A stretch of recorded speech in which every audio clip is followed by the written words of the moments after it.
बड़ी उम्र की पत्नी। वो कहते हैं ना, जिस घर के लोगों में प्यार, आदर, संस्कार हो, वो हमेशा खुश रहते हैं। लेकिन इसके ठीक उलट ही चोपड़ा फैमिली। पैसों की कोई कमी नहीं थी। बड़े बिजनेस थे, बंगलोज थे और न जाने क्या क्या। पर अकड़ और स्वाभिमान इतना कि क्या पूछो। यही कारण था कि घर के बेटे राहुल की कहीं शादी पक्की नहीं हो पा रही थी। भाभी जी, ये देखिए लड़की का फोटो कितनी सुंदर है। आप कहे तो राहुल बेटे के लिए बात आगे चलाऊं? अरे जरा रुक जाओ। पहले इस परिवार की सारी जानकारी तो दो मुझे। आखिर ये हमारे स्टेटस से मिलते हैं कि नहीं, वरना बात आगे बढ़ा के कोई मतलब नहीं। अरे भाभी जी, थोड़ी बहुत प्रॉपर्टी कम है तो क्या फर्क पड़ता है। लड़की अच्छी है, राहुल खुश रहेगा इसके साथ। हमें फर्क पड़ता है। आपसे जितना कहा है उतना ही कीजिए।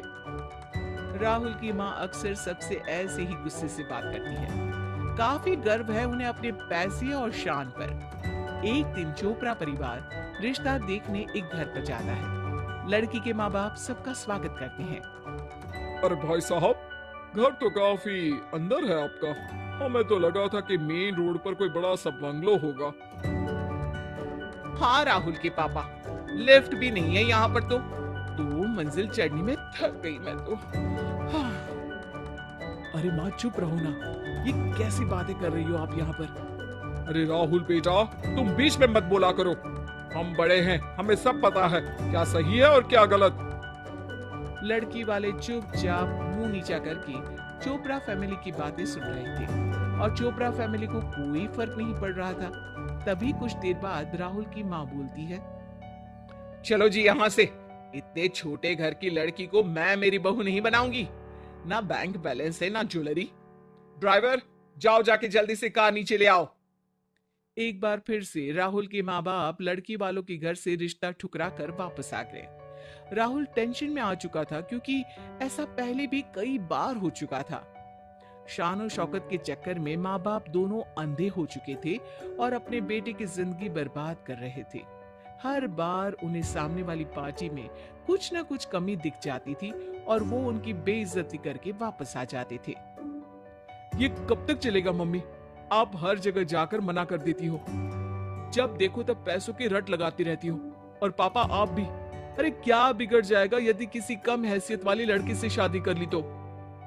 राहुल वहां से चला जाता है और कुछ दिन बाद वो एक लड़की को अपने साथ घर लेकर आ जाता है। ये लड़की कोई और नहीं बल्कि राहुल की पत्नी होती है।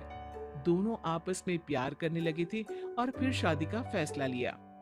प्रिया की ये दूसरी शादी थी। पहली शादी कुछ कारण से सफल नहीं हुई थी तो प्रिया ने तलाक दे दिया था। प्रिया राहुल से 8-9 साल बड़ी भी थी। अरे ये लड़की कौन है और यहाँ हमारे घर में क्या कर रही है? माँ, ये प्रिया है। हम दोनों एक दूसरे से बहुत प्यार करते हैं और हमने शादी भी कर ली है।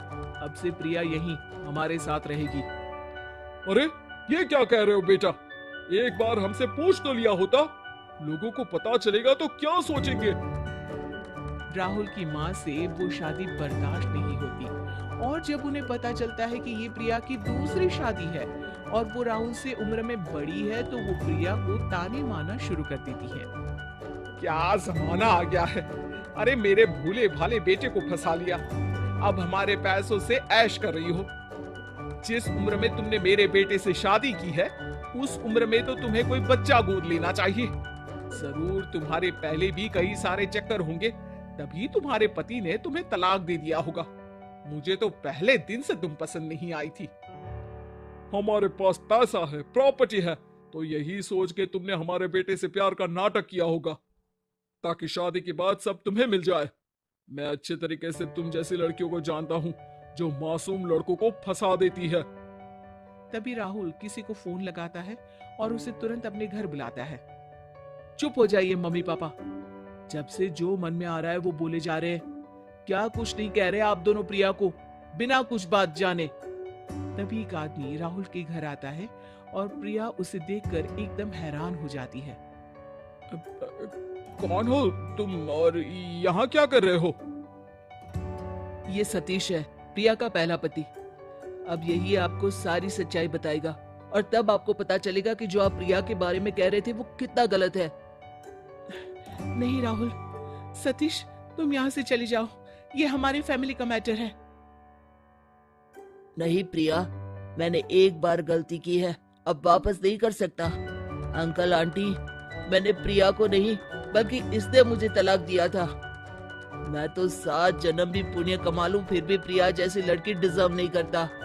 और आप अपनी बहू के बारे में ऐसी बातें कर रहे हैं। राहुल बहुत लकी है जो प्रिया जैसी समझदार लड़की से उसकी शादी हुई है। और मैं आपसे यही कहूंगा कि यदि प्रिया इस घर से चली भी गई तो आप दोनों से ज्यादा पछतावा किसी को नहीं होगा।